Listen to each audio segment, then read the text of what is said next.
My boss refused to let me see my wife giving birth, and I hugged him, saying thank you. Miranda's contractions were 8 minutes apart when she called me at 2:14 p.m., saying I needed to get to the hospital now. I grabbed my keys and laptop when my manager Dominic intercepted me at the elevator. The Thornton presentation started in 15 minutes, and they'd specifically requested me as lead. $2 million contract on the line. Dominic's face was stone, but something flickered in his eyes when I explained about Miranda. Get Johnson to cover. My wife is having our baby. I jabbed the elevator button repeatedly. Dominic shook his head. Said Thornton would walk if I didn't show.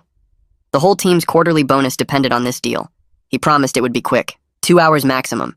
Miranda's labor with her first kid took 14 hours, so I'd have plenty of time. The lies started immediately. Thornton had brought his entire team instead of just 2 people. The conference room filled with executives asking detailed questions about implementation timelines and resource allocation. My phone buzzed constantly in my pocket. 7 minutes apart, 6 minutes, 5. I started speaking faster to push through slides, cut short my usual explanations, and skipped the interactive demos. Thornton's team looked confused at the rushed pace, but I powered through. When they asked questions, I gave quick answers instead of my usual detailed responses. Dominic kept trying to elaborate, but I cut him off, frustrated, and still having no idea that being kept here was the best thing that would ever happen to me. I flipped through 3 slides at once. By 4 p.m., the contractions were 3 minutes apart according to Miranda's texts. She was begging me to come. Her sister was driving from 2 hours away but might not make it. I tried wrapping up, but Thornton's CFO had concerns about the payment structure. Dominic kept the discussion going whenever I tried to exit. We need to address every concern today or they walk, Dominic whispered during a break. When I told him my wife was literally in labor, he placed his hand on my shoulder and said, I know. Please just trust me. I was confused.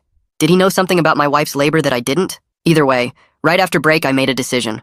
Started agreeing to every demand Thornton's team made. Cut our profit margin to close faster. Threw in free implementation hours. Whatever it took to get signatures now. Dominic's eyes widened, but I didn't care. If you sign today, we'll include the platinum package. Usually $50,000 extra. I slid the contract across the table. Thornton's team exchanged looks. They knew I was desperate but couldn't resist the deals. Started signing pages while their lawyer scrambled to document the new terms. I paced by the window watching traffic build on the highway, calculating drive times to the hospital. At 5:23 p.m. Miranda stopped texting. The silence was worse than the constant messages. Either she was too far into labor or something had gone wrong.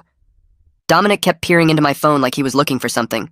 My hands shook signing signature pages while Thornton's lawyer explained terms I wasn't processing. I texted Miranda's sister asking for updates. Nothing.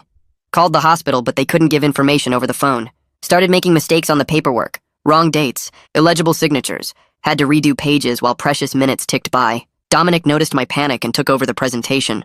Smoothly handled objections while I sat there imagining Miranda alone in delivery, the baby coming too fast.